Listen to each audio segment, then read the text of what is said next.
everybody. Thank you for joining us. My name is Alia Harvey Quinn. I'm the director of Force Detroit, and the Force Detroit is the convener of the Live Free Detroit Coalition.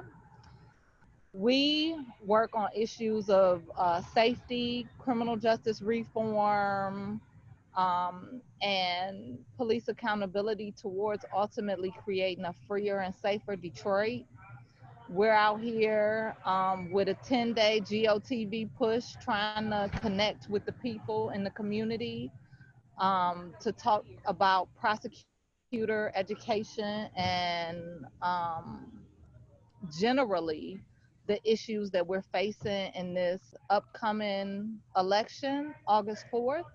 As a part of that, we're hosting a 2-day event on the school to prison pipeline and the school to stripper pole pipeline to talk about what our young people face in the Detroit area, potential solutions, and to put people who are directly impacted by issues in a position to talk to stakeholders, legislators, so forth. So that's what we do. I like Dewan to introduce himself, and then also Robert, lastly, Nina. Yeah, my name is Dewan Kennedy. I'm a formerly incarcerated individual, just re-entered back into society. I'm a member of the People's Action Organization. Our mission is to vastly improve the socio-economic conditions of African Americans and other historically oppressed people.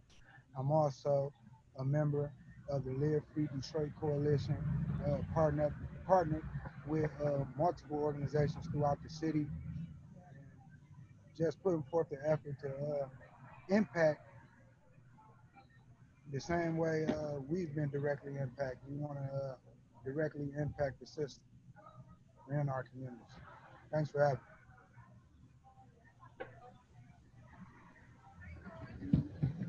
Hi. That way. You want me to go, Leah? Yes, please introduce Hey, yourself. And then Nina, if you could jump in. good evening, everyone. My name is Robert Burton-Harris. I am a staff attorney with the Neighborhood Defender Services of Detroit. I'm here in my own individual capacity, but NDS is the Public Defender's Office in Wayne County. Before that, I was in private practice with my wife, Victoria Burton-Harris, who is also a candidate for Wayne County prosecutor this go around. So thank you for having me. Okay. Hi, everyone. My name is Nina Hicks. I am the Wayne County Director for an organization called Center for Employment Opportunities. We are a nonprofit social justice organization that services primarily men and women who are returning home from incarceration. We assist them with job readiness, transitional employment, moving to full-time employment, and then also follow them for 365 days as part of our retention services. And I'm also a former educator. Thank you. Thank you for sharing. I'm gonna act as our moderator today, and I want to dig in by really understanding the problem. So the phrase "school to prison pipeline" is a phrase that we use a lot in the nonprofit industry, but everybody doesn't always understand it. Um, what exactly does it mean to everybody on the panel? I'm gonna mute because Dewan and I are outside. We're live at our GOTV engagement. And then I will unmute when Dewan is ready to speak. Uh, Robert, can you share? And then Nina, can you share? Absolutely. Sure. I don't know if it has a definitive meaning, but for me at least, it means um, the idea and the transformation from young people going from school or even having the run-of-the-mill problems in school, but those problems not being handled in the traditional way. But idea, the transformation from I'm hearing young some feedback. going from school or even having the run-of-the-mill Can you hear problems in me? school, but those problems not being handled in the traditional way. But the idea, the transformation. Okay, sorry about that.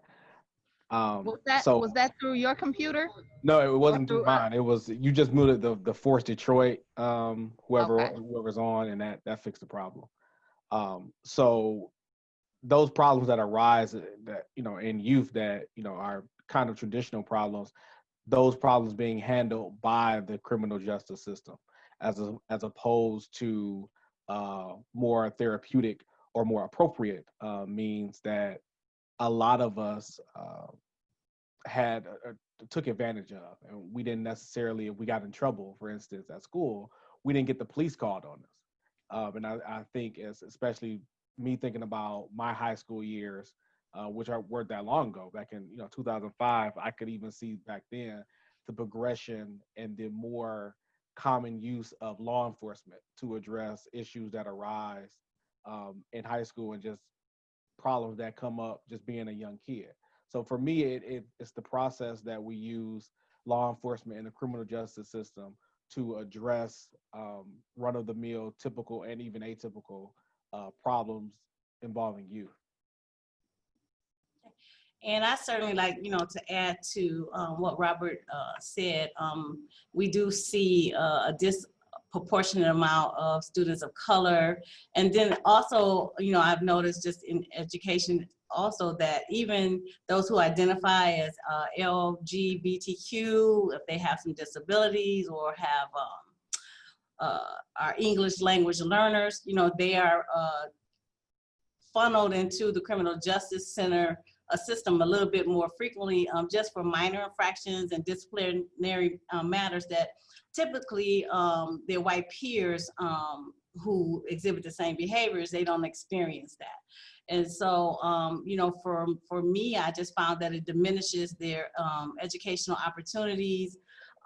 It can impact their life trajectories, all of those things. We just even see it now recently with the young girl in Oakland County who's being punished for not submitting her homework. Well, in education, homework was always an enrichment activity.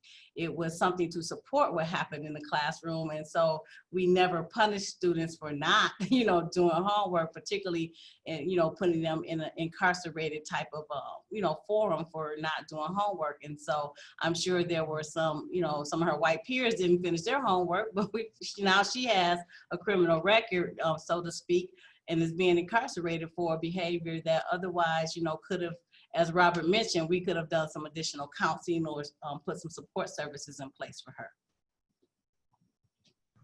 Thank you for sharing that. Juwan, did you want to add on? Yeah, for me, I experienced it. Missing days in high school, I got put on long-term suspension. And long-term suspension, that actually you suspended for the rest of the year for being, which is crazy because they suspended you for not coming to school. So they stop you from coming to school. But becoming a man, not just an adult, but a man, reflecting on my life, it feels as if uh, a sense of like abandonment because you couldn't perform at the capacity of other students. And you have individuals who are put in position to educate you, which is to draw whatever in you out of you. And it seems as if like they abandon you and you get a different type of attention. You get a different type of attention. And for me, it's just, it felt like abandonment. It felt like abandonment. It felt like if I didn't perform at a certain capacity as my classmate, and I'm not performing due to insecurities. I don't want to seem dumb and ask questions. I don't have an adequate amount of clothes, so I'm going to school and kids cracking jokes. I'm not emotionally developed enough or secure with myself enough to endure feeling uncomfortable for however many hours it is in school. I can't concentrate. And it felt like nobody was taking that into consideration. And it felt as if before they would take that into consideration. They would deal with you as if you were an adult and abandon you. And ultimately, you wind up in prison actually getting abandoned by other people in your life. So for me, that's how it felt. It felt like if I didn't perform to the capacity that society felt I should have performed, they would throw me away. That's how I Ali- felt. That's Aaliyah, how fluid do you want this conversation? I mean, do you want to, kind of wait on prompts from you, or can we Well, if you want talk? to, if you have something, I was going to ask what are the various folks' roles in it. So there are a few actors here, right? The school is somehow connected, our police systems are connected, and our prosecutors are connected. So I wanted to ask, what role does each component play in criminalizing young people as they journey from school to prison? Um, but please feel free to respond to Dewan, and then take on the new question. Okay. Well, I didn't necessarily have a response. I was curious to know, and if he felt okay sharing, what kind of activities did he get into once he got put out, or he said he was permanently kicked out of the school. I was already I was mischievous like my whole time I was in school. I got kicked out of McCall Elementary. I used to feel like I wasn't intelligent because I couldn't focus or I wasn't interested. So went to Kosciuszko, and both of these schools are abandoned now. I went to Kosciuszko Elementary. My mother is a custodian. She worked there, so she came in at 12 every day. So I got punished in the school, and I felt like, man, I'm not gonna keep getting embarrassed. I'm gonna start doing my work, and then I'm gonna talk or do whatever. Lo and behold, I went from like a 1.8, 1.7 to a 3.5 and got accepted in Malcolm X Academy. And I realized that I could do it if I focused. So I was always mischievous. Let's put it like that. And I say that to say I needed more attention, positive attention, not negative. You did this, I'm gonna do this. I Right. needed positive. I needed people to pour into me. So I was already mischievous. I was already identifying with being a gangster. I saw Boys in the Hood when I was 11, and I wanted to be like Doughboy. So what that did when I didn't have to go to school, all it did was give me an opportunity to be in the streets because my mother got to go to work. Right. Now I can be in the streets, and now not only am I in the streets, I'm in the streets when everybody mama at work, and we breaking into houses because everybody at work. We children breaking into houses, and we breaking into houses. Not we breaking into houses where people in poverty just like us. We're not even taking that. We're not even getting that. Right. Uh, so all it did was gave me opportunity, or I ain't gonna even call that opportunity. All it did was created uh, the perfect conditions to become a serious criminal. That's what it did for me. It gave me the perfect conditions. It actually gave me the perfect conditions to become a serious criminal because it was a lack of supervision, a lack of supervision with everybody being at work and with me being able to go over my friend's house and my mother over a year time she get comfortable with you not going to school. Like, okay, you're gonna go back to school next year, but I done missed. I ain't been to school for like 2 semesters. Right? Wow. It's interesting that you talked about, feeling abandoned when they basically abandon you and Yeah. said you just a lost cause, and then you get the actual outward manifestation of that later on with the abandonment of the actual physical space. Yeah, That's the interesting. schools. Yeah, that, and I identified it like that when I got home. I seen my schools and I said, damn, look at this, like where we get at in society to where you know it's one of the schools, Dixon, is a vacant lot. Where you get at in society to where schools like is no energy being put in how you educate the people who's supposed to sustain society in the future. It's no Right. energy being put. It's more energy being put in entrepreneurs. It's more energy being put in creating a condition to where you propagate systematic racism. Yeah. I I think want to I was make sure that we're clear on how this issue functions though. So like what role does the school play? What role do the police play? And what role does the prosecutor play? And are there other actors you all think?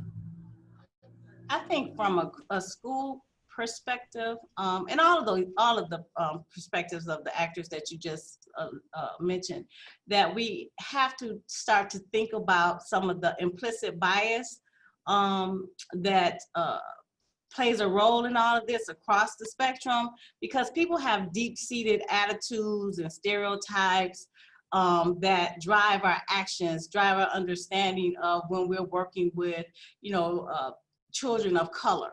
And so, a lot of times I've seen, just being in the educational system, that disproportionately African American boys, because we don't know what to do with them, are funneled into special education.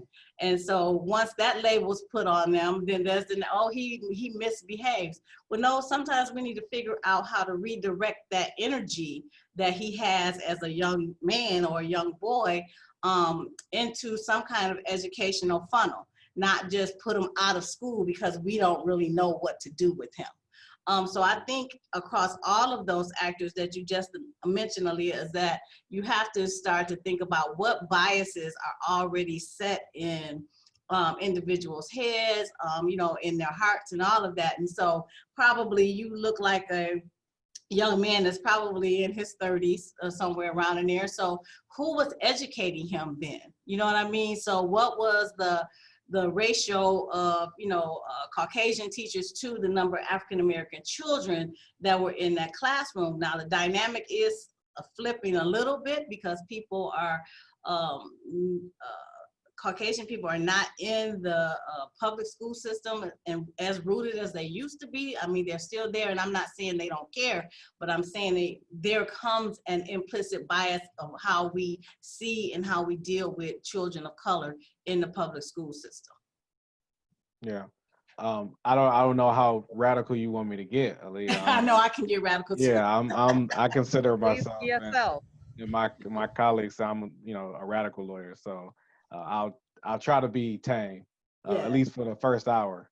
So as far as just roles and the police and the prosecutor, I mean, in my mind, the police function as the protectors and the guardian of the state and the state's interests. So the police function in a way that are consistent and will never act inconsistent with what the state's interest is. So what's the state's interest in young Black people being in school or not going to school?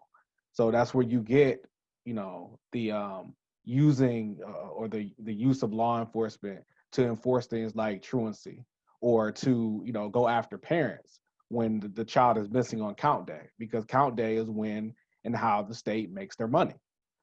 You don't have, police looking out for young folks, and especially young Black folks, just because they need education or just because they need to be in school. It's always a matter of what interests is the state looking to protect. And I think in that way, and through that lens, the prosecutor, in the context of the school to prison pipeline, is a facilitator of that relationship. So the police is one thing for the police to pick you up and take you to jail or to take you back to your parents' house.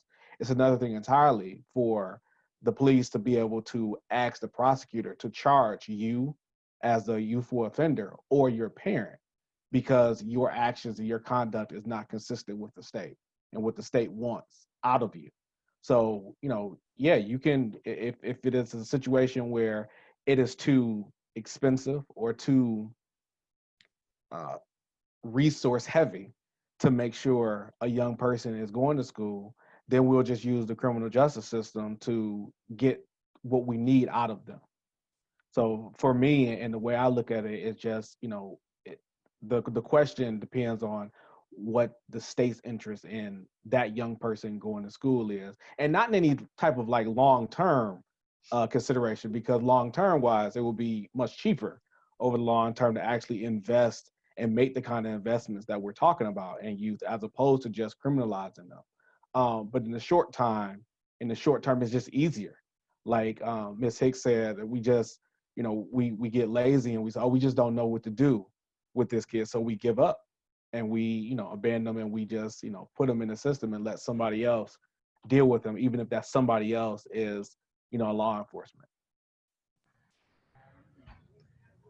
At what point, um, can Miss Hicks, as somebody who worked in a school, can you walk me through the steps? Like, how does a child go from the classroom to prison? What's the connection? Well, I think one is, you get the student enrolled. So he's in class or she's in class, right? And so I think the first step to moving in that direction is at the level in which we're engaging him or her. And so instructionally, are we just doing sit and get? And that's not that student's learning style. I think you have to take all of those dynamics into consideration, because if I'm a student who works well with my hands, so what kind of lessons are you giving me? Are you just having me read, every day and write something rotely? Or are you allowing me to do some kind of alternative assignments where maybe I don't have to read this if that's not my strong suit, but I can display for you, my creativity, given I'm able to use my hands for input into, how I demonstrate I've learned these objectives, right? So if we're just, treating and teaching youth as a cookie cutter, everybody's getting the same thing because that's easy for me as a teacher. That's the first step, the level in which we're engaging students. The second step is at the level we are disciplining students. Are we looking at restorative practices, or are we just, as the gentleman mentioned, suspending students at, a rate that they're out of school more than they're in school. And so, how do we engage them? How do we discipline them? Do we give them alternatives from, yes, not being out in the streets, because we know the streets are going to welcome them every single time, but how do we welcome them back into our classrooms and back into our systems in our school?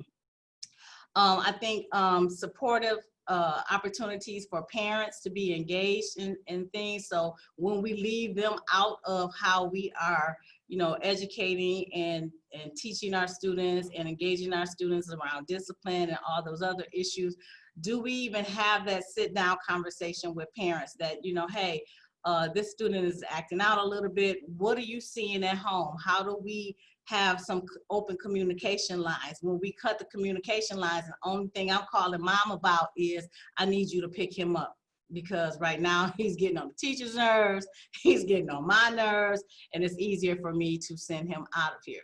And so then when he's out of there, it speaks to, what is he doing at home? If you're not home to provide some guidance and direction, then guess what? He's out, and as my grandma used to say, idle minds are the devil's workshop. And so he gets a chance to sit around and create some opportunities for himself or for herself. And so, we talked about, you mentioned stripper to the, to the prison or whatever, but all of those things started to become options for them, because now I'm looking at, well, I'm home, I'm hungry, I need to go get something to eat. How am I gonna make some money? So the lady next door, oh, she just left. I know she has a flat screen TV, I'm gonna break in there and get that. So then there's that first opportunity to commit a crime. And then after that, really, it's basically, when are you gonna get caught? Because that's gonna happen. And so, unless we are able to re-engage our youth in, a variety of teaching strategies, a variety of, extracurricular activities. I know when I was growing up, it was nothing to go to the rec center. I mean, I don't even know if there are any rec centers really around for children to go to after school, to engage in activities. So all of those things kind of lead on that pathway to the prison pipeline, you know, from an educational standpoint, from the classroom into the streets. As soon as we push them into the streets, I mean, that trajectory to the prison, it moves fast. Alia, can I ask Ms. Hicks a follow-up question? Sure. So, and just kind of going off what you said, I keep hearing, and I think the kind of the myth, the response I usually get from what you're saying is, well, you know, it's up to the parents, and all you got, these parents just don't care about, you know, their kids and aren't engaged. Could you talk about how often you have parents who are actually not engaged or just don't care? I think that probably more is a rarity. Because I've never contacted a person who just does not care about their, you know, I've had it happen once. I will be, you know, transparent in that, but that's more of a rarity. I think sometimes parents aren't equipped to manage some of the things they see that are, you know, that their child demonstrates at home. I don't even know how to manage it as a parent. Nobody gave me a manual and said, hey, here it is. If Right. you follow A, B, and C, it's going to work out fine. You know, so sometimes they look for us for the answer of how do I, you know, course correct my child if he or she is off course. How do I do that? Because I really don't know right now. You know, but I always used to tell teachers that parents don't send their worst, they send their best. And so however that looks, you know, it may not be our definition of it, but they send the best that they have on each and every given day. It's for us to figure out how to polish it up, pour into it, you know, pour some love on it, and then send it back to them. And we all are in prayer that it works out well, because you know, nothing's guaranteed and none of us know how it's going to turn out. All we can do, I think the gentleman mentioned it earlier, that is pour into it and hope that what you pour into it, if it's not received today, that later on down the road, you know, that child reflects back on it and say, hey, you know, I remember Miss Hicks used to talk to me about this, and then, you know, make some adjustments. But I don't know a parent who just really does not care. You know, that I can't imagine that number is high. I don't have a percentage, you know, but I can certainly, based on experience, let you know that they do care. They just sometimes don't have the resources to manage the issue themselves. Thank you for that. Yeah. Thank you for adding that, both of you. So we know we've got an important race coming up August 4th. We all need to get out and vote for a prosecutor that addresses the issues that we're talking about today. We are in a C3 space, so I want to be clear that we can't name candidates, but we can educate about the issues. Does that include me? Because I Yes, wanna sir. Yes, sir. abide by all the rules. Okay, all right. Yes, I didn't sir. know that. I I'm know so that now. grateful. I'm grateful. Thank you. So what role does the prosecutor play in developing solutions to this? Well, the Right? prosecutor, Like, yeah. Oh, I'm sorry, I didn't mean to cut you off if you weren't done with the question. Well, the prosecutor is the gatekeeper. I mean, so I'll give you a real life example. So the prosecutor's office right now has a program. They've partnered with the I think the Wayne County Dispute Resolution Center, and so the name of this program is called Talk It Out. And in theory, the way that this program is supposed to work is that if you have a young person who is accused of some type of crime, they are instead of charging them criminally, they're allowed to basically be diverted out of the criminal justice system and basically do some alternative dispute resolution, and go about solving or addressing whatever particular issue they've been accused of that way. Okay, so it sounds great, and it's something obviously that we need and something that needs to be expanded on. But the problem is this: the criteria to qualify for that program is unreasonably restrictive. So as an example, one thing that it has to be the young person's first offense. It can't involve a serious crime. You can't have more than one victim. And all of this, like I said, is a gatekeeping function. This is a way a prosecutor can either decide more people coming into this and taking advantage of the program or fewer. So as a prosecutor, I think that it would be a better course of action to expand the criteria to try to get more people, more young people, to be able to divert them out of the system, as opposed to making it unnecessarily restrictive, because those restrictions are only there to prevent people from taking advantage of it. So the prosecutor, as the gatekeeper, has the full discretion. The prosecutor is unlike other elected positions in that the prosecutor is one of the only positions that you don't need a whole bunch of buy-in from legislators or like a big group of people like Congress or something. You can actually exercise your discretion in a vast number of different areas to say, like, look, this is what we're going to do, and that's it. So in that situation, I think that's an example of how a prosecutor can act as a gatekeeper to keep more people than they need to out of a program and take advantage of something, because we all know that a lot of times young people need more than one chance. A lot of these problems that young people face and the underlying reasons for the commission of crime, even serious crime, is trauma. So you can't imprison or convict your way out of that, because a person that has been affected by trauma to the point where it's affecting their behavior and the way that they're going about conducting themselves isn't going to get better because they've been convicted and they've been incarcerated. Can I, Alia, can I ask Robert a follow-up? Are you familiar? I think DeJuan wanted to get in on. Go ahead, come on. Oh, you can go first. No, I just want to ask. Train of thought. Okay, because yes, I will. I just want to ask Robert, the program he just mentioned, Talk It Out, is that connected to, and I'm reading this, to the HYTA, HYTA? Is that part of that initiative? No. The HYTA it stands for the Homes Youthful Training Act, and that's a particular statute in Michigan that basically says, and I think I remember the numbers. If you are charged with a crime in between your 18th and 24th birthday, but before your 24th birthday, you can be basically diverted out of the system, in the sense that if you plead guilty, they won't enter a conviction. So long as you complete your probationary period. So it's different than Talk It Out, because Talk It Out, they try to could divert you out of the system before you even officially get into it. But with HYTA, you are already into it and you actually have to plead guilty. And then they put you on probation.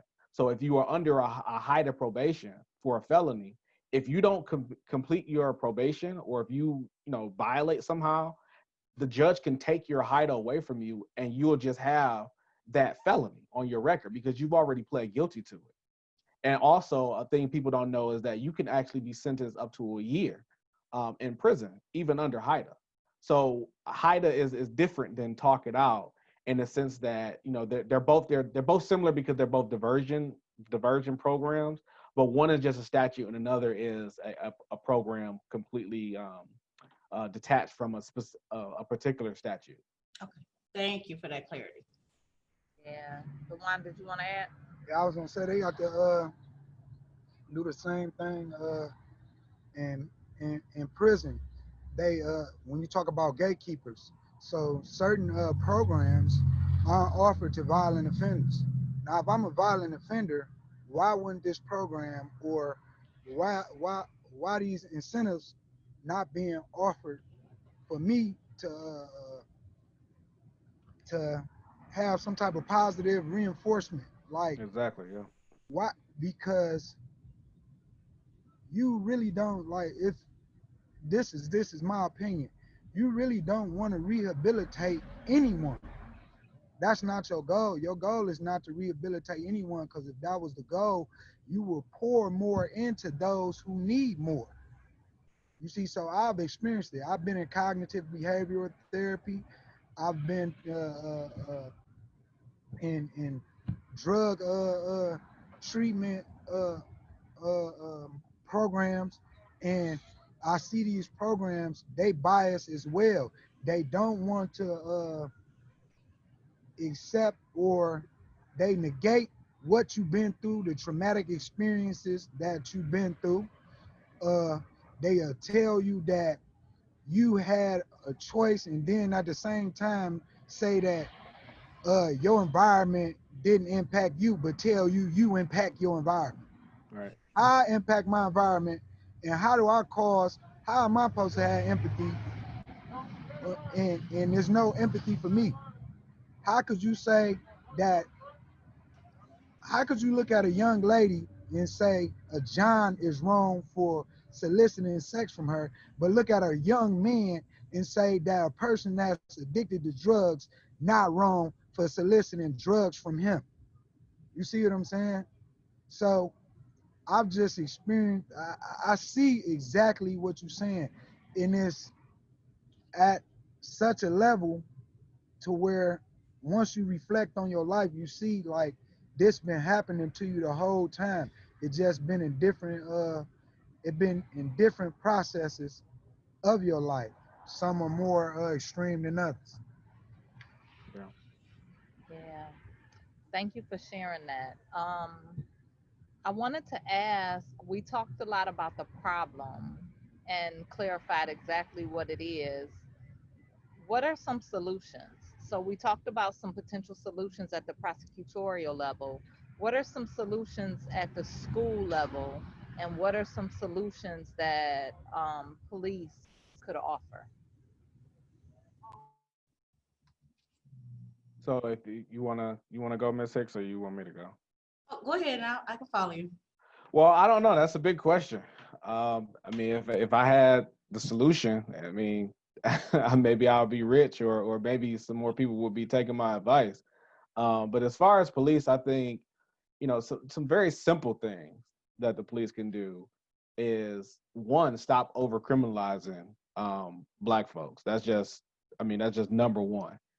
Um, the second thing is, and consistent with that number one, like, you don't police, and they tell people this all the time. I have so many cases where I even hear it on like their body worn camera. They tell people, oh, we have to make an arrest. No, there's no statute that says that the police ever have to make an arrest.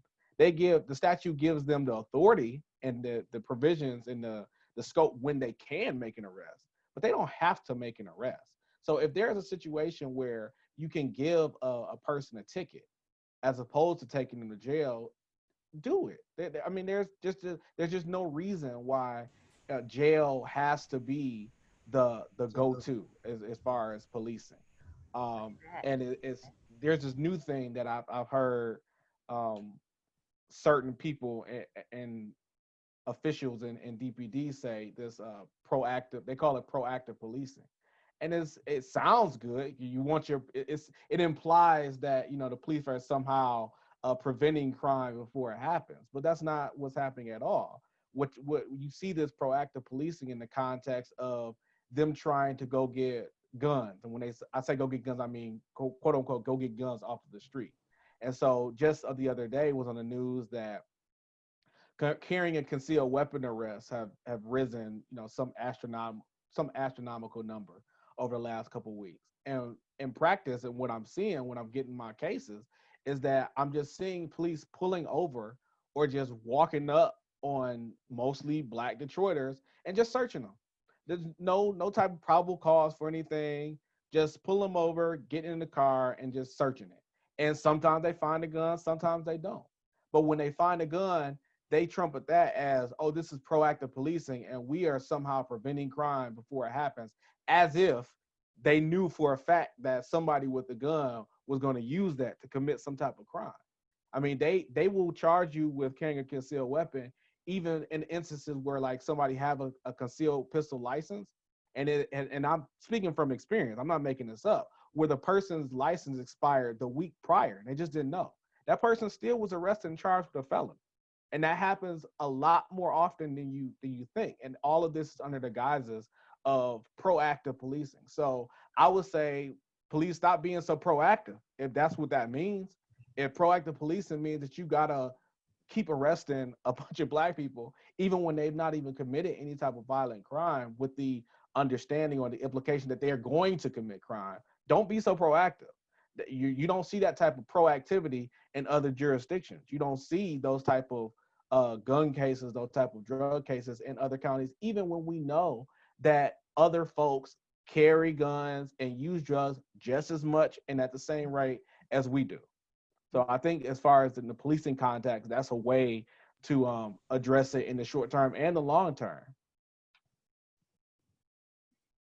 And I would add to that from the educational perspective is that, you know, I always believe in awareness and advocacy. And so, you know, I think that in the school system structure, whether it's the actual classroom teacher, you know, the custodian, the school counselor, or whatever, I think everyone in that building that touches a child has to be provided with some intensive professional development, kind of centered around, you know, what their implicit biases are, because it's not just for Caucasian people. African Americans have some implicit biases against ourselves. And so, you know, we need that training, you know, what is so deep rooted in us that makes us not like us.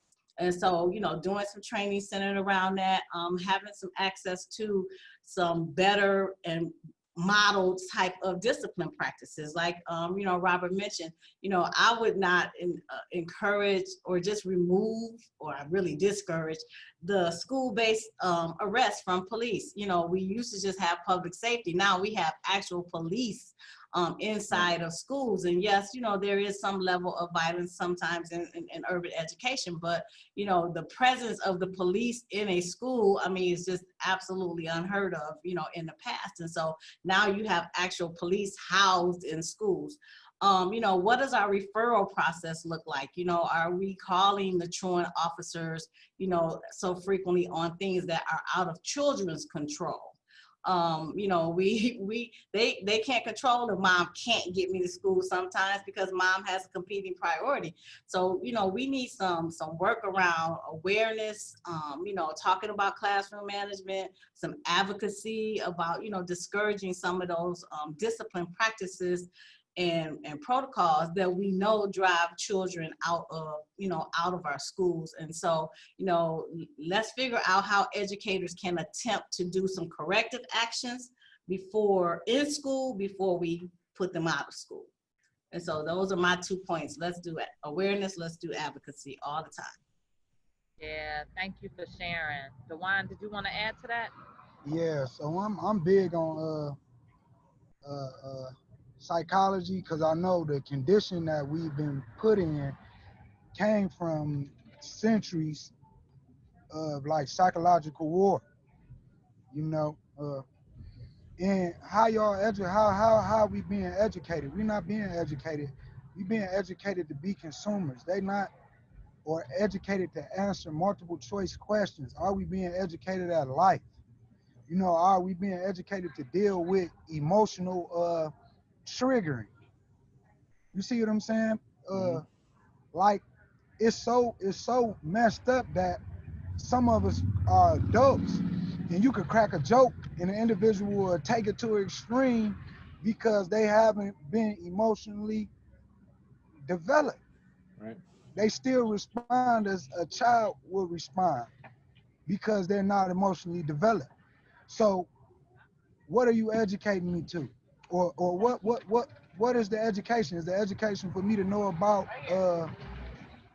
the history of this country or the founding fathers of this country? Or am I being educated to be the best human being I could be? Or am I being educated to know about somebody's legacy? And is this person even honorable for me to know about their legacy? But what am I being educated to be? Am I being educated to be somebody that look at someone or a system that targets me as my hero? Or am I being educated to be my own hero? Am I being educated to pull myself out of my out of the conditions I found myself in? So what's being educated? I stumbled across something while I was in prison, and they tried to hide it from me in this cognitive behavioral therapy, man, but I found it.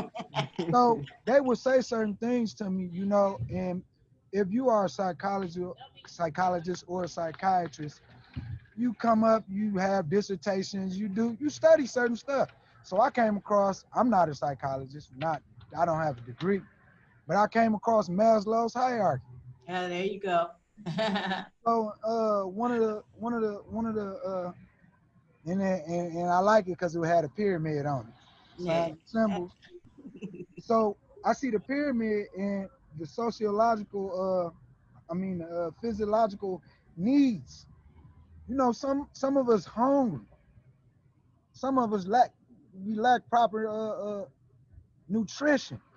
So, bef- can we say what it is, what the Maslow's hierarchy of needs is, so Go people can ahead. follow you? That's Yeah. what I was gonna ask because I'm unfamiliar. Maslow's hierarchy of needs is dope. Google it. It's Google it. dope because it's this theory that suggests that in order to reach a person's Self-actualization. highest potential, right, self-actualization, Needs got to be you met. need there are certain needs that have to be met in order, right?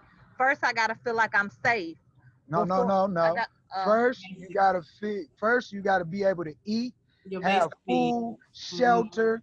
Okay. That's first. You can't feel comfortable if you don't. If I'm hungry, I'm Yeah. not thinking rational. has no. I'm about to get whatever I need to do to eat. Right. You poor, you not thinking rational. It take an extreme amount of fortitude to have proper decision making in that type of environment, being hungry. What I care about the law if I'm hungry? I don't Right. care about the law. Is the law gonna feed me? Is the law gonna give me water? No. How you spell Maslow's? Maslow is Maslow, hierarchy of needs. Yes. Okay. So the next one is safety. Safety needs have to be met, and that's protection, security, order, law, limits, stability, etc. Now, even when it comes to law and it comes to that need being met, it throughout history we see that law has been like it ain't been offering safety. It's actually uh, seen as opposition in our communities. That's how most of us look at it. Right. Uh, then it's belongingness. So the belongingness is family, affection, relationships, work groups. Now you got to look at what what are you being accepted into? So if you're in school and being teased, I say from the corner. Now I'm tagging into his comment. I'm Tagging sorry. on here. Go ahead. If you in school, you being teased. You at home, you being teased. You being teased about how you look. You being teased about your clothes. What can I belong? Like, where do I belong? Mhm. You look on TV, you see the imagery of a black male or black masculinity is a super gangster, huh? The 90s, you trying to act like an Italian, you wearing Dodge, smoking cigars, talking about your name in the late or these in these times. Now you identify with being the next super gangster, a Mexican drug lord, cartels, Pablo. So you want to belong to something. You wind up belonging to something that's close to you, something that accepts you, something that says, yes, Okay. this is what you could be. This is what you can identify with. This is what will make you popular. Then you have your cognitive needs. No, you have next your self-esteem needs, Self-esteem. achievement, status, responsibility, reputation. What do you achieve? You got individuals who I seen it on Facebook yesterday taking pictures next to a jeweler. This jeweler don't care nothing about you, but this Right. meets your self-esteem needs because you feel like you achieved something because you got a bust down watch. Mm. You feel like you achieved something because you rolled by burning rubber in a Hellcat. And that's your highest goal of achievement. So you will pour all your money, all your finances into showing off on individuals who are impoverished. So you never even get to pass down generational wealth because you just spend all your wealth on your self-esteem needs, which really ain't self-esteem. It's really your egotism Mhm. that got to be met because it got to be fed from something without, Right. something outside of you. I could keep going. You know, I got a vicious talk. I like this. You I'm, know, the I'm, Okay. I'm looking good. self-actualization. So all of that comes. So the dope thing about Maslow's hierarchy of needs, and I know I'm outside of my role as a moderator, but the dope I'll do thing your is thing. that psychologists knew beforehand that it took all those steps They knew. of they knew. They knew. So it took all of those steps before you could learn. That's what the premise is. I learned about Maslow's hierarchy of needs as an educator working with young people in a youth facility, right? So this is all embedded into our education, the structure of education for our children. Um, And and we're not acting upon it. like what are you educating? How are you educating us? Like, what do you want us to be? Do you want us to answer questions? Hmm. Do you want us to answer questions, or do you want us to find solutions? Do you want us to figure out life? You want us being? Do you want us to be the smartest person in the class, or do you want us to be intelligent? Right. Because most smart people wind up working for clever people, because clever people figure out where smart people belong. So I really see that, and it's crazy that you will start teaching me this when I'm in prison. Yeah. You Right. start teaching me. You want to teach me Right. And this how is to, my first time hearing this. right? You want to teach me. You call this evidence based. Yeah. You call it evidence based. So you saying you have evidence that this works and that it reduces recidivism. So why isn't it being promoted before a person goes to prison? And a So, child. Why so how can a grown man get Yeah. it, but a child can't get it? So here's the Kenny, ironic thing. Oh, go ahead. what role does poverty have in all this? Right? We come from a city that is severely economically depressed, right? 57% of our children are living in poverty, 39% of the adult population, and 55% of our people don't qualify as far as education goes for 67% of the jobs in the city, which regionally are the highest paying jobs there are out there. So what impact does poverty have on all this? I think, and this is my opinion, you know, a systematic, it systematically disables poor people from being able to maneuver into some of those areas that you just spoke about. And so, if I'm in poverty, and I've only lived in the city of Detroit, sometimes I may not have ever gone across 8 Mile. I may not have crossed the Michigan state line and gone into Illinois or Chicago because we didn't have the financial resources in order to do that. And so I then become disenfranchised because guess what? From an educational perspective, all I've been is in a silo, right? And so I haven't seen some of the other things that some of my counterparts in the suburbs may have been exposed to. It definitely limits your employment opportunities, in terms of, individuals, if they drop out of school because they were pushed out of school, now you may not even have gone back to get your GED. So that's going to limit the type of employment that you can even begin to look for, and make a sustainable wage for you and your family. It's a transportation issue. It sets up all kinds of barriers for people who, one, are living in poverty, by choice or by force. And so, if I don't have a high school diploma, I've never, gotten any career trade or gone to college or anything like that. It is going to stymie what I have access to and what I'm available to pursue, just on my own as an individual, let alone try to provide for my family. And so it just, I think, exasperates the problem for people who are low income. It makes a difference then where you live. Can I move out of the community to provide my children, whether maybe in moving to a better school system, maybe just simply moving to a safer neighborhood. All of that kind of keeps you in the epicenter of poverty if you can't break that cycle.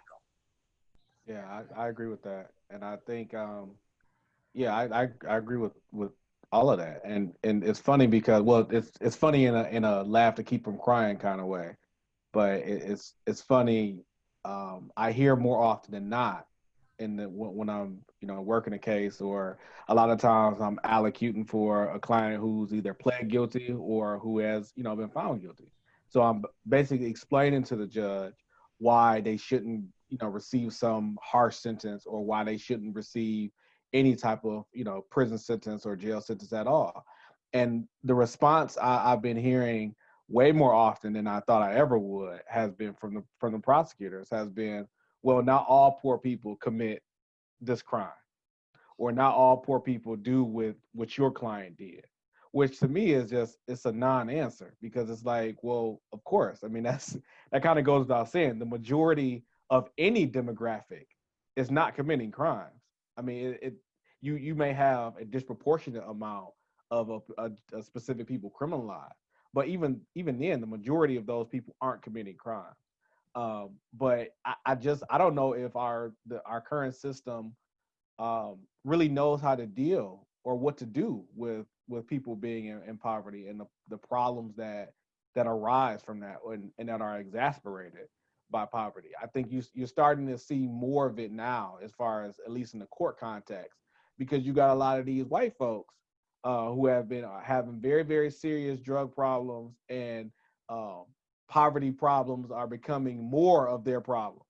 So you see more, you see the loosening of even the hardest judges, and trying to craft solutions that don't necessarily uh, center around being punitive.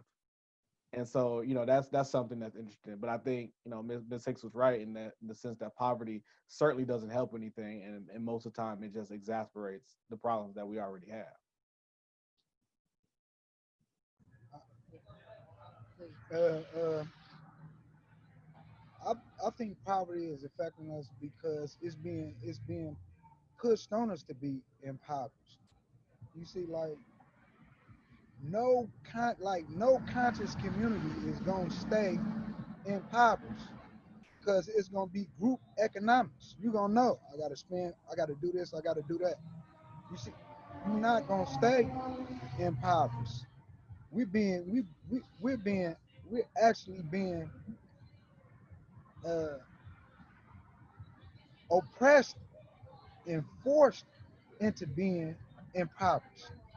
It's not it's and it's impacting us because we not getting taught what other people getting taught in order to gain financial freedom. And one thing about Nipsey Hussle said one thing. He said, "Man, if I could get anybody to do something, I would show them how to make money and get them some money so they can think different and they can see what it's like because we all chasing something so bad. We chasing Yeah. financial freedom so bad that we'll kill for it. We'll sell drugs for it. And what we chasing financial freedom for? Because all these years, or this is how I feel, all these years I've been being taught to feel inferior without finance. All these years I've been taught to feel inferior about how I look. I've been taught to think I never contributed anything to society. You see what I'm saying? So we being taught that our place in life or our identity or our contribution to life is nothing. That we Yeah. we got the we uh, rich. We come from rich soil. You are where you come from. We sprung forth from the center of the planet. We rich. It's in us, but we've been conditioned to think poorly. We've been conditioned to feel poorly about one another. So it impacts us. This is what they teaching us to be poor. Yeah. They ain't teaching us the keys to wealth. They teaching us to be poor. it's ironic too, in the court context, I will see judges go harder on a person with less means for the same exact crime as a person with money, Yeah. even when the money and the person's wealth or asset has nothing to do with the crime whatsoever. It becomes a situation of we have to protect this person with these assets and resources because they just made a mistake, as opposed to the other person who doesn't have it.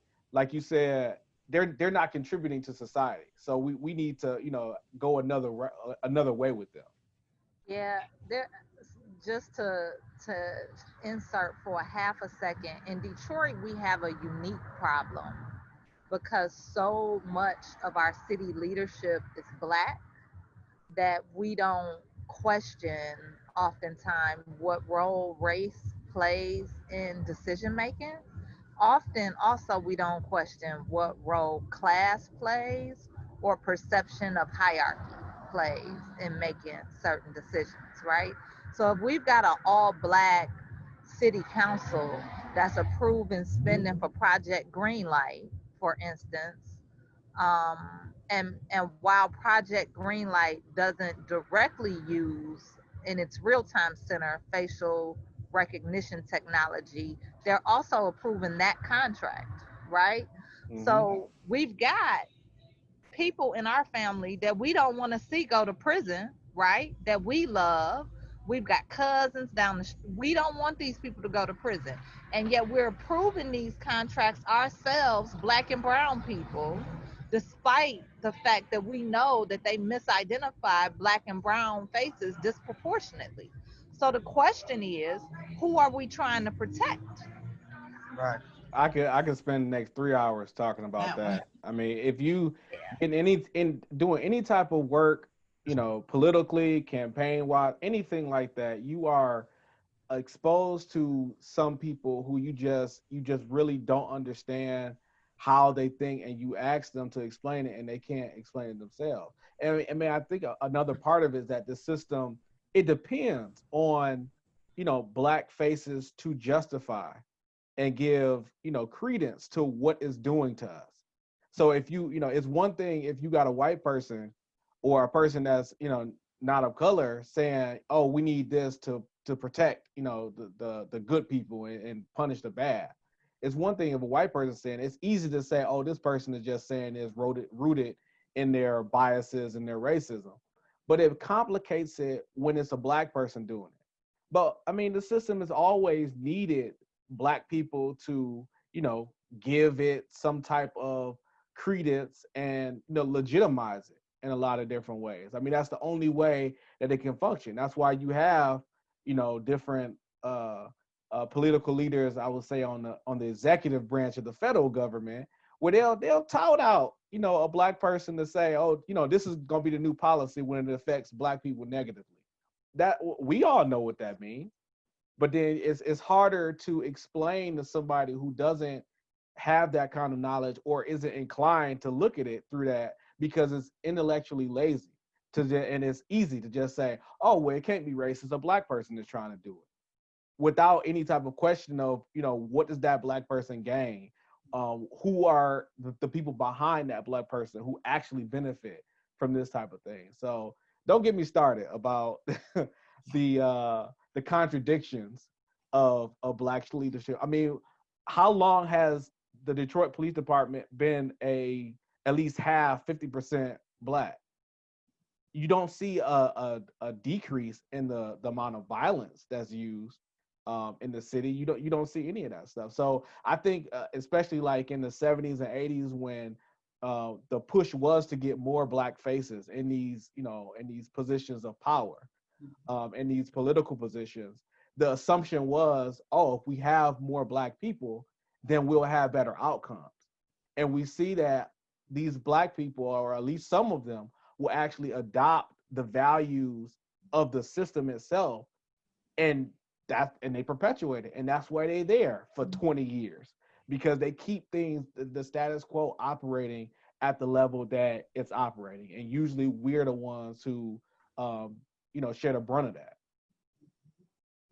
Absolutely, I agree. Thank you for sharing that. I want to welcome Brother Courtney to the. Can I take the mask Yeah, off? you feel free to be yourself. Sure. Going on, You can everybody. introduce yourself. And our next question, you can go first.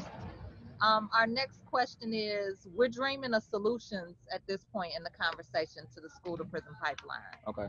So the question is, how could we structure our schools in such a way where young people their needs are being met before they're being criminalized? So earlier we talked about, you can't learn if you're hungry, right? You can't learn if you being teased all day.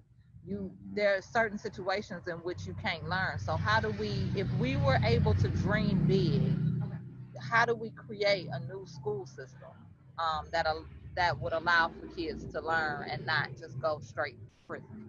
For me personally, I feel like it starts off in the household. It starts where we're raised and how we're raised, from fatherhood to our mothers, because everything that we do, even going into a system that's not really built for us, starts with how we're loved at home. The examples that we see, like for me growing up, like my father was a hustler. So like growing up, before I even got to school, I felt that it was cool to be a drug dealer. I felt it was cool for me to be on the block and be on the get put on. You feel me? I see you got scuds on. You feel me, on your arm? I'm from the same hood. Joy Road. Yeah, I'm from Joy Road. I'm Yeah, from I got Herman him got Gardens.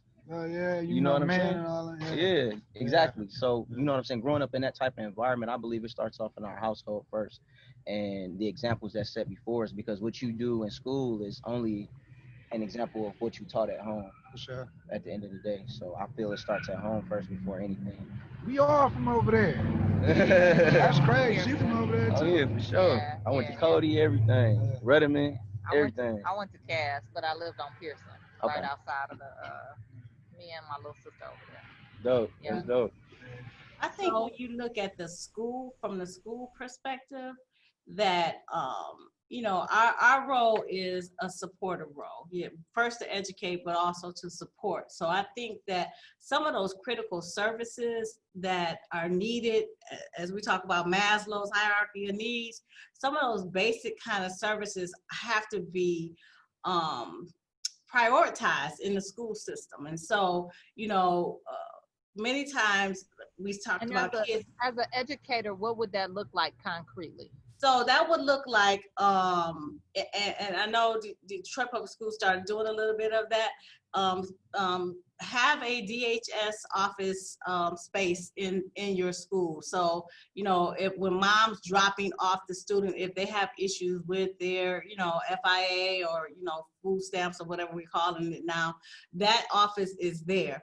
If there are some, you can put some wraparound services like with DESC or Michigan Works, have those offices inside the schools and provide some supports for parents to, get some resume writing, get some training and skills that one will help them help their children. And so, if you're dropping them off, then come on into the school and we have these types of trainings available. Because if you're dropping them off and you're not working, you have the time available, right? And so we put some of those wraparound services and supports inside of the schools.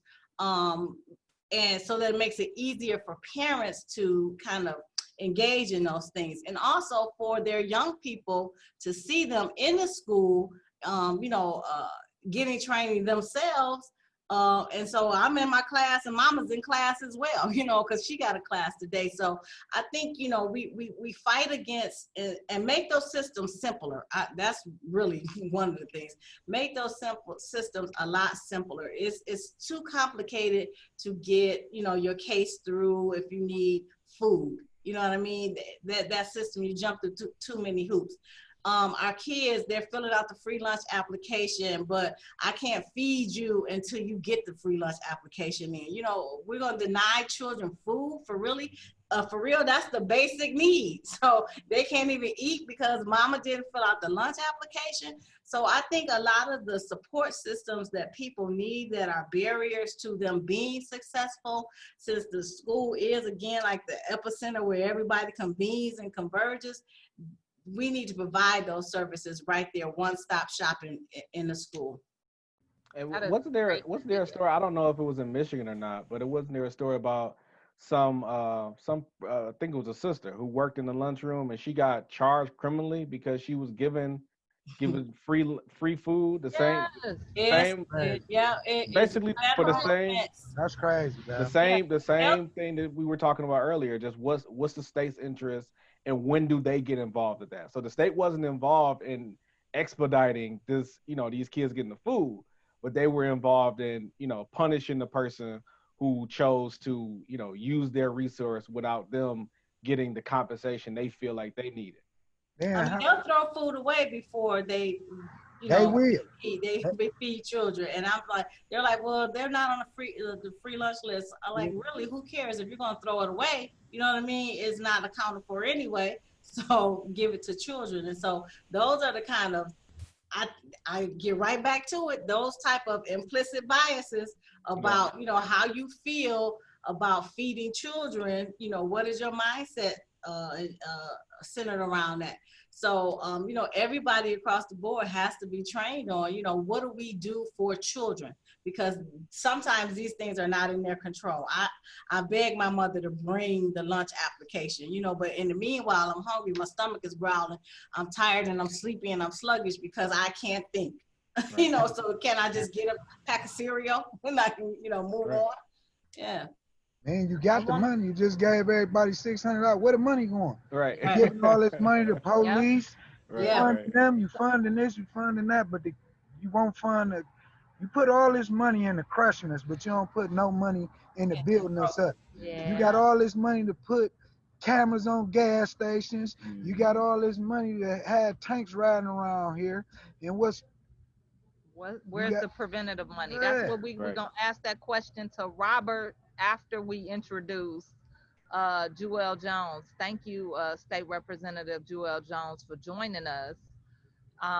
Right now, we're dreaming about solutions to the school to prison pipeline. The question that I can hand to you is, what does it look like to embed solutions, particularly because Michigan has so many charter schools, and a lot of the problem deals with how these individual school systems are punishing our young people. What would it look like to engage legislators around creating legislation that decriminalizes children? What could that look like from your perspective? Well, hello, family. Happy to be here. Excuse me for being a little late. What I would definitely say, for sure, in terms of engagement with legislators is, well, probably with the current climate of things during the pandemic, it might be something virtual. It might be something dealing with, emails, letters, phone calls. But we always could just reach out. I mean, I can even coordinate something with the Michigan Legislative Black Caucus, Michigan Legislative Black Caucus, which has the majority of our leaders and some of our communities, particularly, as well as the party. So we can actually just put together some kind of forum so we can get educated on some of the things that we need to know about, as well as figure out some of the issues from people that's on the ground with it. I think that's something we definitely need to be talking about. Probably not an issue that is everyone's priority with everything going on, but still something that we need to make sure we address, especially right now when we have the time to do so. And so it really just looks like us having conversations. A lot of times the advocacy groups come up. We might have meetings, or we might have quick pop-ins at the office. I think anytime that maybe we can set it up with one of the caucuses where you can just catch a lot of people at one time might be the best thing. So what is your understanding of the school to prison pipeline, and how would you in your role work to solve it? Well, in my understanding, what I basically envision this entire system of how folks in school kind of just like a microcosm of, I mean, I would say the world, but also the military system. I mean, the prison system. I was actually just talking to some folks about something similar to this, about how people are, especially the resources are so different in, communities of color compared to other communities, and how people are treated, regardless if it's from a teacher or it's from a security officer, it's from the principal, it's from coaches, it's from other students. And since people grow up in a certain I guess, environment and are not necessarily treated in ways that are conducive towards their overall learning experience, but sometimes just punished for anything. It could be uh, for whatever reason, and it's a lot of reasons that contribute to how the way our children act. Whether it's not they don't have a good meal in the morning, they don't have they're not confident because they don't have on the coolest fit in school and stuff like that. There's a lot of different factors that go into it. I think that we a lot of times don't have people that are empathetic to some of those concerns, and so over time we see whether it's truancy because people don't want to keep going to school, or whether it's a lot of fights and stuff that people get into, or whether it's a bad situation at home, or maybe the classes are too difficult, or the classes just aren't something that people are interested in. They lose interest, causing them to fall into other processes and other situations that ultimately result in them as they get older, causing them to fall into the criminal justice system. And then at the same time, the same way we don't have educators and leaders in the education system that understand them the right way. We don't have people in the judicial system that understand them the right way, whether that's the prosecutors, the attorneys, the judges. And so instead of having more prevention, we look at prosecution a lot of times. So that's kind of like my basic understanding of the thing. And as a legislator, as a person, my biggest thing is to really meet people where they're at, really get down. And, I go to the schools a lot of time. I check in on the children. We have a lot of conversation with them, see what the problems is. Not always just talking to the teachers, not always just talking to people that's in power, but you really got to talk to children a lot of times because you don't really know what they're going through unless you have a conversation with them. And a lot of times we have that conversation, we can figure out simple fixes to problems. And so that's one of the things I can do is, use my platform, my position to be a voice, but also to be a friend, a supporter, a partner when they need some extra help, when they need somebody to come in and they just like, yo, Drew, I'm just a student, such and such, not listen to me. We're not getting a lot of response on this. Can you come in and stand with us and just stand in solidarity? And maybe if you say something to them, it'll change. And that's what I can use myself as, standing in the way for them. Yeah, I appreciate that sentiment. Um, Robert, how do you see, and then I'd like both Courtney and Dewan, if we were dreaming about, and Detroit has this really, really important prosecutor race coming up August 4th, right? We've got to vote for a prosecutor that's in our best interest, right? So we need to do our research, look up the candidates, learn about issues like school to prison pipeline, and hone in on who has a set of policies that would be better for our for our children, for our people, right? How could the Wayne County prosecutors role um, play a role in like freeing our people, like in our wildest imagination, what would prevention look like? And then I'm gonna shoot the question to both of you guys. Well, I think in our wildest imaginations, I mean, I think the prosecutor would be continually striving and looking to put themselves out of business. I mean, the goal of the prosecutor is not to get convictions; it's to do justice. So if we are disproportionately, if we disproportionately make up the people that are convicted, the people that are in the system, and the people who are in our jails, then we should stop it like immediately. It doesn't take a whole bunch of uh, uh, resources, and it takes more resources to actually harm the community as opposed to just doing no harm. So what does that mean? What does that look like? That means that if there's an area that we can identify that we are over policed, that means stop prosecuting people for those type of crimes. That means offer different mechanisms for adjudication if it is something serious that's something that can't be overlooked. Offer different options other than prosecuting a person and getting them criminally charged. Like I said before, it should be always an approach of minimizing and actually shrinking the necessity of your office as the prosecutor. You don't want to continue to put people in prison. You always need to be looking to do less of that in some type of imaginative way. So I think with unlimited resources, that will be the what will be centered at the heart of the prosecutor process would be reigniting, I think, and reestablishing families and building on that. So it would be exploring every option that we have before we separate the family, before we incarcerate somebody. So Yeah, that's speaking to my direct heart right there, brother. Yeah, and Uh, I feel like most definitely you kind of just said everything in a nutshell that I kind of wanted to speak on, and it's also like recognizing that the power is in us and the people, just like you said, just like our sister just said. We don't get out and vote. We don't get out and do our due diligence on um, the powers that be in regards to prosecutors, judges, DAs, whatever you want to label them. We don't believe in the power that we have and that we do have the power to take these people out of position if we unite and put someone that's been in our shoes or that come from certain situations and circumstances that we come from.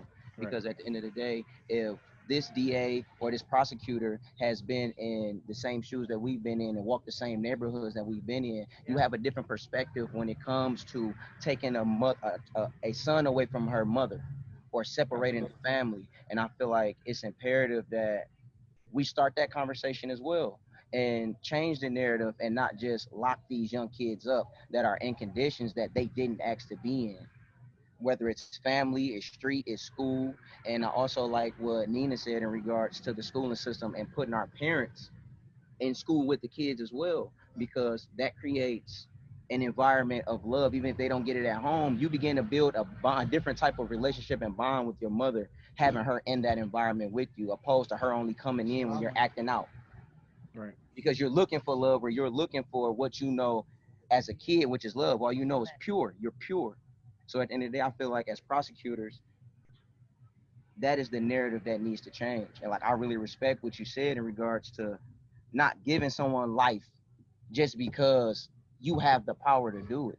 Exactly. Like we have to figure out how to change the narrative or different consequences. Opposed to giving this kid life, let's do research on why he acted out on how he did. Let's try therapy, or let's try, depending on what the consequence is, like you said, because if you do something to where there's no looking back, then there's no looking back.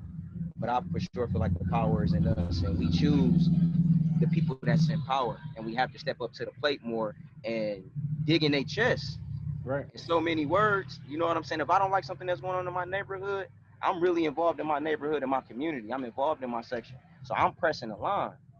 Whether it's street, it's politics, it's all really the same thing in my book and from my perspective of life right now. I'm still young and I got room to grow. But it all boils down to us. And like I said, putting these people in power that don't need to be in power because they're Yeah, just no, I that's agree with another that. statistic. Right. And it's easy now. I mean, you Google, just seriously, just Google these people and you will be able, you'll be surprised at what comes up. hey, before we go to Dewan, Nina, as the director of CEO, Nina, you still there, sis?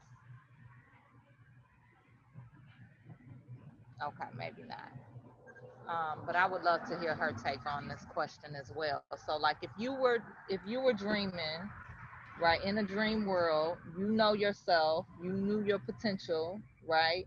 How would a prosecutor engage you in a way that was both just and put you on a positive trajectory? Well, you know, if you're gonna prosecute me and you're gonna make a decision on how I'm gonna spend the rest of my life, you should have an in-depth understanding of what I come from and what I've been through. You about to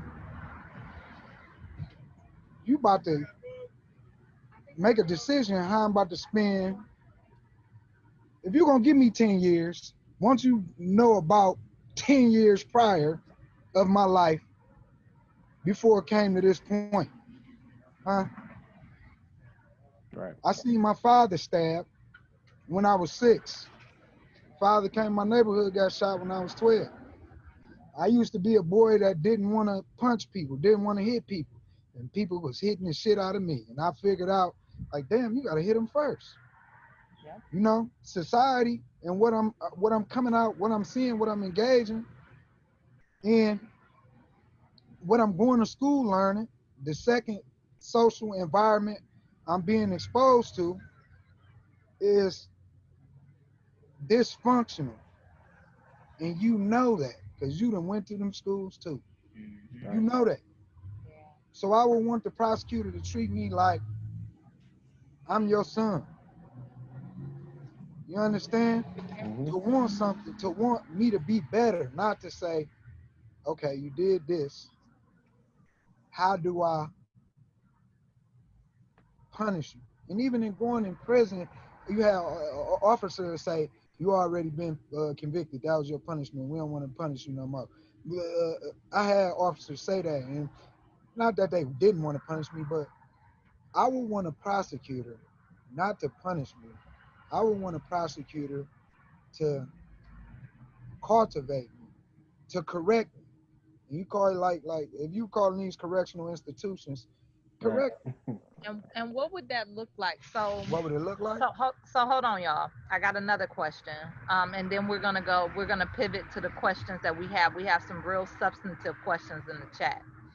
Um, the question is, we believe in prosecution that doesn't force us to choose between safety and justice, right? Right now, we're being told you that the only option towards safety is increased police, is increased militarization, get your own gun, right?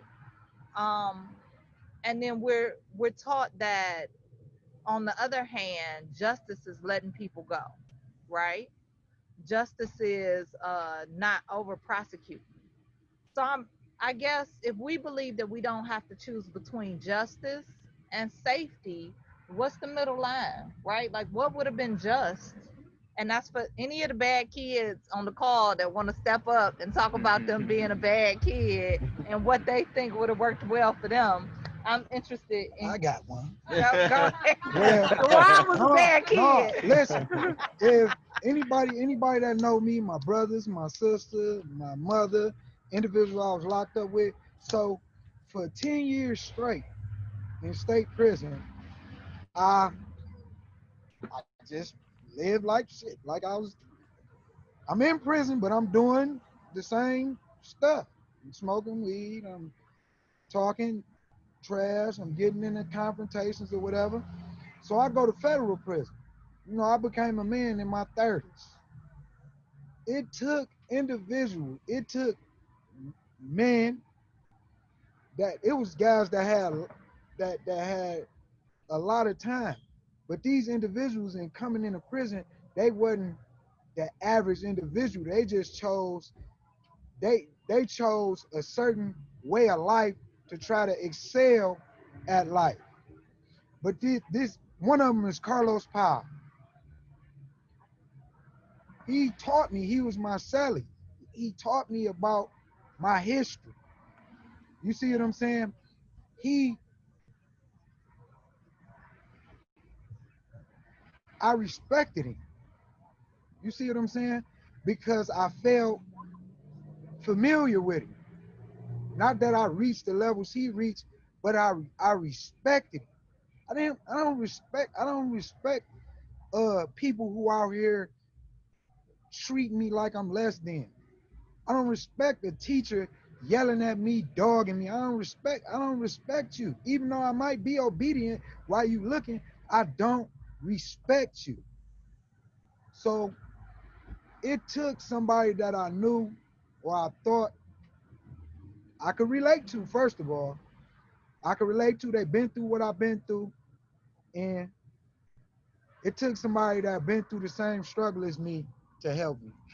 So that sounds like we need to get mentoring in our schools, more robust mentoring, people that They can the relate mentor. to. Yep, people that they can relate Yeah, to. you Yeah, gotta be able to relate to them. for sure. Any other bad kids want to step up and answer the question? I was a good kid.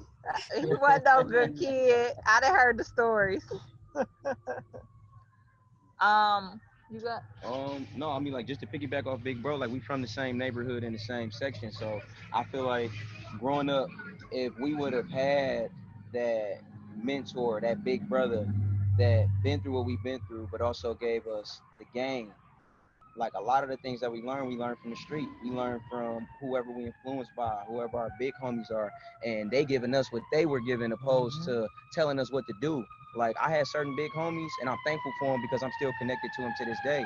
That when they see me trying to sell weed on the block, Get your ass out. yeah, get your ass out of here. Like, get in school. You know what I'm saying? Like, they were really on me. And, like, I wasn't a super bad kid. I ran with all of the bad kids, but I had a conscience at the same time. So I feel like it's imperative that we do have, if mentorship was the conversation, that we have men that's in line, one that's men, and that have walked the walk.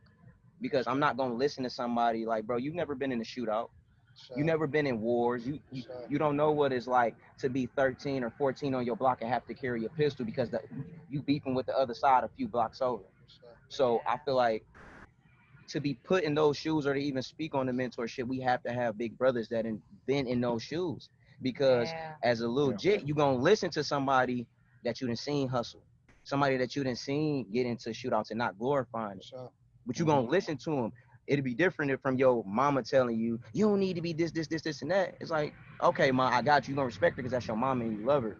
But to have a big brother or a blood big brother or a big homie on the block to tell you, you done watched him growing up. He older than you. To get that game, I feel like we got to start in the hood first before we start in the schools. Because the big homies and the big brothers are the ones that's controlling the narrative in every neighborhood. And they got to step up. They got to step up, and even being an artist and a rapper. You know what I'm saying? I do music. I have to be conscious of everything that I put out because I know that my little homies that watch me get active when I was in the hood, they watching and writing down every single thing that I do. So I'm held accountable for the ones that I do know, new fans, homeboys. I'm accountable for all of that. So I feel like it starts in our hood first, and then from there it trickles over to school. No, yeah, I feel that. That really resonates with me. It's funny because, you get in these, you get these higher degrees of education, and you can, think I'm this and that. And I've been asked to, talk to different, young people at different points and stuff. But there is nothing like talking to a young person and just, reading them and just knowing that they know that you are full of shit. Your experiences are not their experiences, and they're right. They're completely right. And you have to. It goes back to what the other brother said, that you have to be respectful of that. You have to, value, their experiences and not talk down to them, and not even necessarily a literal talking down, but just being in a position of I'm going to speak to you just because I got these degrees, as opposed to relating to your experiences, not having anything to even contribute to that or acknowledge that. I think that that's something that resonates with me, and something I have to constantly be watchful of. I wouldn't say a lot of us, we don't look at y'all. Well, I can't speak for everybody, but I never looked at individuals like they was full of shit. I looked at it like he's saying what he's saying, but I want to justify. I don't want to take responsibility. I want to justify my behavior. So I will write you off just because I would find anything to justify what I'm doing. But when you see somebody who done did more than you, made more money than you, probably done killed and damaged and did more destruction than you, and they have reached a certain level, you can't justify it no more. You can't. You see what I'm saying? You can't justify it. Yeah, that's interesting. That's interesting. For me, I was a bad kid. I heard the stories. I got twisted that. Yeah. Since you hearing shit, I'm hearing it too. I'm just saying. So I did my elementary school and the beginning of my middle school in e-course, and I discovered poetry, which I needed an outlet. I became a spoken word poet very, very quickly. And but before that happened, I had a teacher in the 4th grade. Her name was Miss Campbell, and she gave us an assignment. And the assignment was to write a poem, right? But I didn't hear her the first time, so I asked her to repeat it. She said, "Why? You ain't gonna do it no way." I went home, wrote a poem, been writing ever since. Now I write grants. So All right. I needed an outlet. Mm-hmm. one of the last questions, somebody asked in our chat, how can teachers provide the prior needs in order to teach? So this person is teaching in a private school. They have more access and ability, but public schools are really challenged by impoverished youth. What um what does it look like for the government to kick in, and what do other organic solutions look like? Nina, I would love for you to answer that question. Joelle, I would love for you to answer that question. But Nina, I also want you to tell us what you think that thin line is between that doesn't make us choose between safety and justice in a prosecutor. I'm Oh, gonna okay. let you I go. must have missed that question when I stepped away. Yeah. um, the thin line that doesn't make us have to choose. Well, I mean, I think again, for me, I'm gonna always err on the side of somebody who is has advocacy in their heart. Because if you know what I'm saying, if you have some advocacy in your heart about an issue in terms of the disease of mass incarceration, whether it's the school to prison pipeline or whatever pipeline we go on that gets us to the prison, advocacy means you still have some empathy and some compassion, because I am interested in the issue at hand. And so you would always, to me, err on the side of the empathy and the compassion versus on, I'm going to criminalize this person because I got to choose between, I want folks to be safe or I want folks to have some justice. And so the empathy piece of that and the advocacy piece of that is going to always move you to, I need this person to have some justice or a second chance. And again, sometimes that's all that person needs. A one encounter or two encounter, can turn somebody around. But, I believe, and I'm going to get a little spiritual here for a minute, that God's grace, for all of us has given not one chance, two chance, but 3 or 4, 5, 6, 7 chances. Only difference sometimes in whether you're criminalized or you given some justice or grace is the difference between getting caught. We've all done something, you know what I mean? And so did I get caught in my stuff? And my ish, as the kids say, did my ish get exploded? Yes. Did yours? Probably not so much. You still behind the curtain. So, I just think that, I'm going to look for a prosecutor who, one, is really advocating for the same types of things that are in alignment with my head and my heart. And so if you are, trying to eradicate, mass incarceration at some level, then you can probably get my vote. If you are a person who is, increasing, and I can see by your record that you're increasing, mass incarceration, I'm probably not going, I'm not on that team. And so, there is a gentle balance between safety and, justice, but, I always want to err on the side of human, redemption, so to speak. Thank you for sharing. We've got a question in the chat. Um, are you all aware of efforts locally in schools making an attempt to bring people with lived experience into classes? This person is pointing out that their voices can be heard in a way that others just simply cannot. But I think there is law against people with criminal backgrounds. Yeah. Mm-hmm. So now it all, you have to, I know in, DPS, anybody that's coming in to speak or volunteer, depending on what your conviction profile or your background is, you may not be permitted to, be in a school environment. And so that is a legal issue, and Robert can probably speak a little bit more expert like in that area, but yeah, it does limit what you can do in terms of people that enter that have lived experiences. This is news to me. I can't speak on it because I know that for like CSC type charges, and those are criminal sexual conduct charges. There, you're prohibited by law from being around people under 18. But I wasn't aware that if you had any other type of conviction, then and it sounds like it's not a statute. It sounds like it's just Probably district DPS, policy. right? DPS or a specific district you're dealing with, their policy to just have a blanket rule of, no, but it's derived from legality and liability because Yes. it's just easier. It's just lazy, but it's easier to just say, okay, nobody with any criminal record, as opposed to, well, we're going to limit these people from coming in. But no, I didn't. Y'all taught me something. Y'all taught me a lot of stuff. But that's one of the things I didn't know, that people were prohibited from coming into the schools anymore if they had felonies. Any last thoughts? 501c3 appropriate thoughts. Please get out to vote Tuesday, August 4th for look up the prosecutor race, look up both candidates. Kim Worthy is running. Victoria Burton-Harris is running against her. Please, people, turn out to vote. Know the issues. Any last words from I anybody? just like to thank y'all so much for having me. This is a great conversation. Just let me know anytime I can take part of this. I will. Yeah, thank you for joining. It's always a good time talking to you. I always learn something.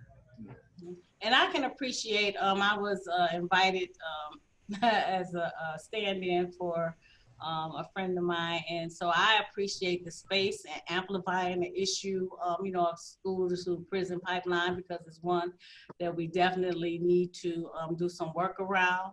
I'm glad you had some, we politically correct returning citizens or individuals with lived experiences on the panel, to speak authentically about, their experiences and how they feel about it. And so, I appreciate just being invited, and I appreciate, the work that you guys are doing in the community.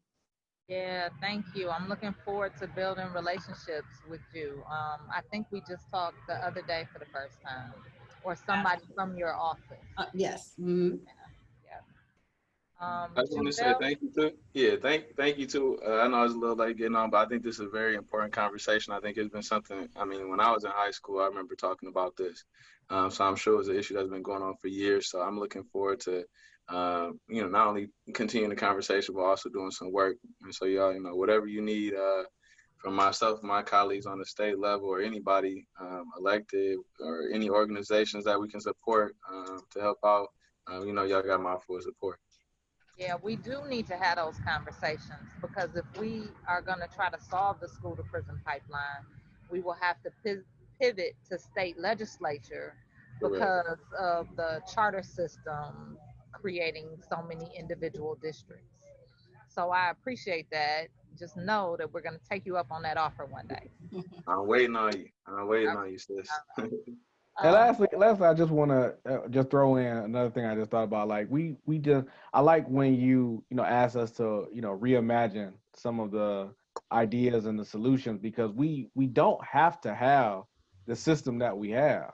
Like we don't have to accept that. Like we can change it, and I think that we have the power, the expertise within our community to do exactly that. Absolutely. Absolutely.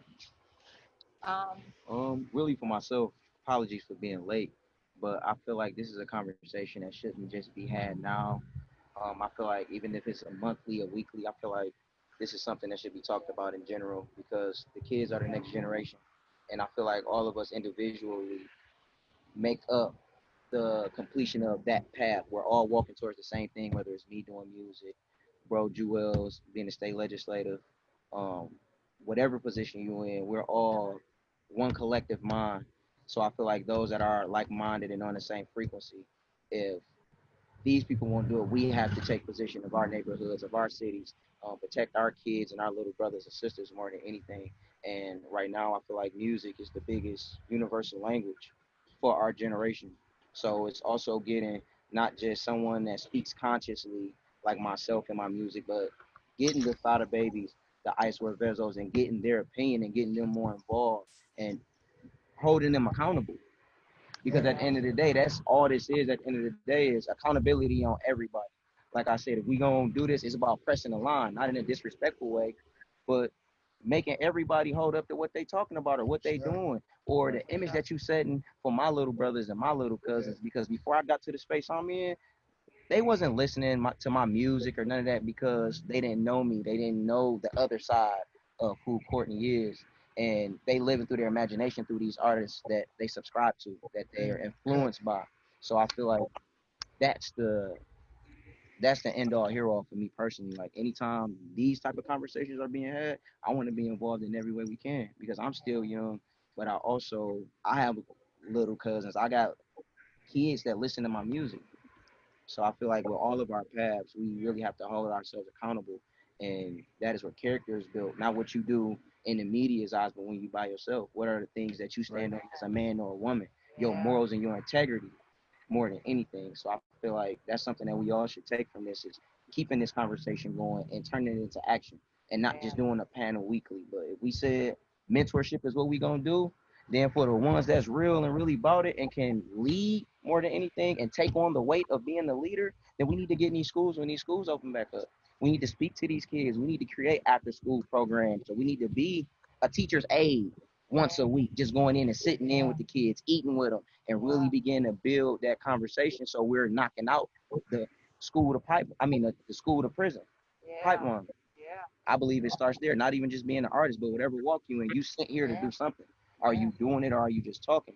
So I'm a man of action, and I'm sure everyone here is too because we wouldn't be here conversing. I'm a woman of And, action No, now. and I most and I want to definitely. just add to what Courtney said. We have to make it not so lucrative to Man, push people into the penal system or the prison system. So it on average is $25,000 a person. And so if I'm in that business, I don't know if anybody on the panel has watched 13th.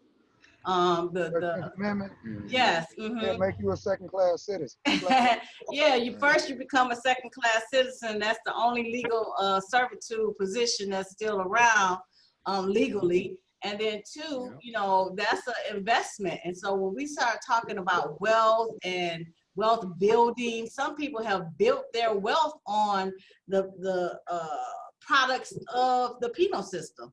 And so, if I'm counting heads and I'm a 600 bed, penal system, I'm gonna go to 650 because guess what? That's more money for me. And so we can't continue to make it so lucrative for people to push, brown, anybody really, but, black and brown people into the system so easily. Hey, salute Brother Courtney too. I noticed you on there too. It was good to see Brother Courtney, man. Shalom. Appreciate everything you're doing, King. you ain't said peace to me. Dang. I'm out here. We all on the I'm same open. team. Calm I'm down. We just all on the saying. same team. We all on the same. We all in the same game. All on the All same. right. I appreciate being in the space and being able to express or just demonstrate like my humanity, and so often like you encouraged to demonstrate savagery, and it's like that's the hip thing to do, and they doing that for a reason. Ain't no other race of people ain't nobody investing in you being an instrument of your own destruction. No other people. So I'm thankful. I did 14 years in prison, 10 in state, 4 in federal. Got out. They charged me 100 to 1. They did that on Joy Road. I got caught in all those indictments. Charged us 100 to 1. For 1 gram of crack, I get charged as the same person with 100 grams of cocaine. So if I get caught with 10 grams of crack, I get charged like I got caught with 1,000 grams with a whole brick. So, when you talk about these rappers, we talk about we can't be instruments of our own destruction. Even if you have savagery in you, which all of us do, all of us have that destructive nature. All of us do, because we was all born into sin. But you got God-like qualities in you as well, humanity. Express that. Don't act like you just out here savage, because you would have been locked up. You would have been on the school. You would be in there. If you was really cut, how you acting like you cutting this music, and how you acting like you cut out here in these streets. So show your humanity too, because you ain't that vicious. Because When they tell you to lock down and take your clothes off and lift your nuts up and open your mouth in prison, you obedient. Oh, So okay. be humane out here with your people too. Um, I thank you got for a little that. excited. I'm Thank sorry. you for that overly visual description of why we should be human. That's real. That's Uh, what it is. It's real though. yeah. I just want to say that Force Detroit and the Live Free Coalition put forth some powerful legislation, hopefully some proposed legislation. Please, please support it. One of the points of action is supporting small grassroots organizations with budgets under $1,000 to lead innovative programs for young people, youth and young adults, right? So that looks like New Era. That looks like TPA. That looks like these organizations that are already providing the solutions, many of the solutions that we named in terms of mentorship and supporting people to get in their community and make a physical change in their neighborhood. The work is already being done in that respect. Um, so that's all I got to say about that. That's a powerful piece of legislation. I want to see that everywhere. I think we need to honor the leadership that we already have in the city. We need to honor real community stand-up leadership that doesn't look like khakis, polo shirts, suits and ties. Our kids just don't always identify with that. And vote on August 4th. Thank y'all.